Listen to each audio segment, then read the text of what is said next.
Coco Gauff's hopes of winning a first Wimbledon title were dashed on Sunday. She failed to make the quarterfinals, but another American is through to her first Grand Slam quarterfinal. So let's talk some tennis. We're going to do it with the founder of Tennis Magazine. That is Caitlin Thompson, who joins me now. Caitlin, how you doing? I'm doing well. I love watching Wimbledon. Love all this carnage. Hey, it is carnage, and it is very unpredictable. The women's side, it is crazy.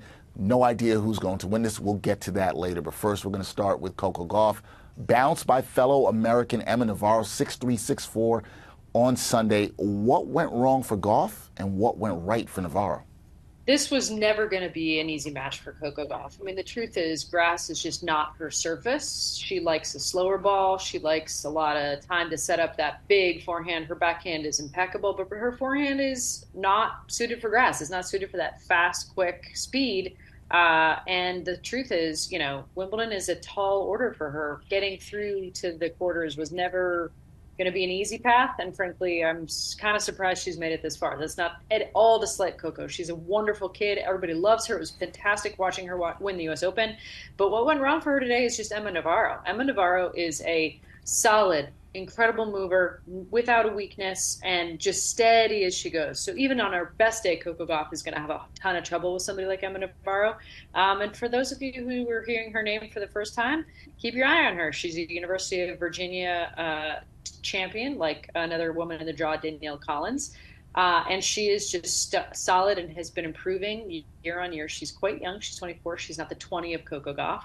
But Coco really had no answers. She had no time to set up on that forehand, and everything that Emma was doing to pick on that forehand and to make a steady march, keep her calm nerves in check, she did, and that was the assignment, and she aced it. Coco, sad to see her go out, but we'll look to the later part of this season when we get back on hard courts. That's really where she shines. Yeah, she shines on the hard court. You know she's excited about hard court season as we lead up to the U.S. Open. But in terms of Navarro getting this straight sets win, she's now through to her first Grand Slam quarterfinal. She will play Italy's Jasmine Paolini in the quarters on Tuesday.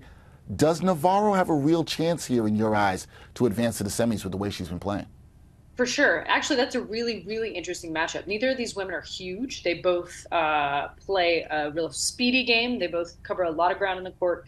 Paolini is probably the smallest active player. She's, I want to say, 5'2" or 5'3". She made the finals of the French Open. And she's got a massive, massive forehand. Emma Navarro is not a stranger to hitting a lot of pace off both wings, too. So I actually think that'll be a really good matchup. I'm going to give Emma actually the slight draw because I think her game's a little bit suited better for grass, but Paolini, watch for her to do all the sort of classic European tricks that we like to see. A lot of drop shots, a lot of slices, a lot of variety. The Americans tend to have less of that, which I don't love to see. That's why you got to give the edge to the Europeans usually. But honestly, it's a bit of a toss-up. Emma has got a great chance to advance to the semis. But really, that whole bottom half of the draw, it is wide open. So it'll be really exciting to see what happens. Yeah, so you talk about the bottom half of that draw being wide open. That leads me to my last question here, because with Navarro's victory over Gauff, that means Paolini is the only player in the bottom half of the draw to have previously made a Grand Slam final. So with Coco out, we saw world number one Iga Swiatek go out this weekend at Wimbledon. Here's the question. Which woman is going to win it all here at Wimbledon? As much as I like every single player in the bottom half of the draw, we got to remember the top half has probably the most dangerous player on grass. This is Elena Rybakina. She is from Kazakhstan. She is a tall drink of water, and she is cool as a cucumber and loves grass because she's won the title before. She is far and away the easy pick. Another Grand Slam champion, Yelena Ostapenko. She's a real chaos agent. Look for her to get in a fight with herself, her coach, the umpire. But she's pure entertainment. She is also, like I said, a Grand Slam champion. She's won the French. Danielle Collins is having the best season of her life in this, her last season. She's an American who's looking to go out on top. She's made an Australian Open final.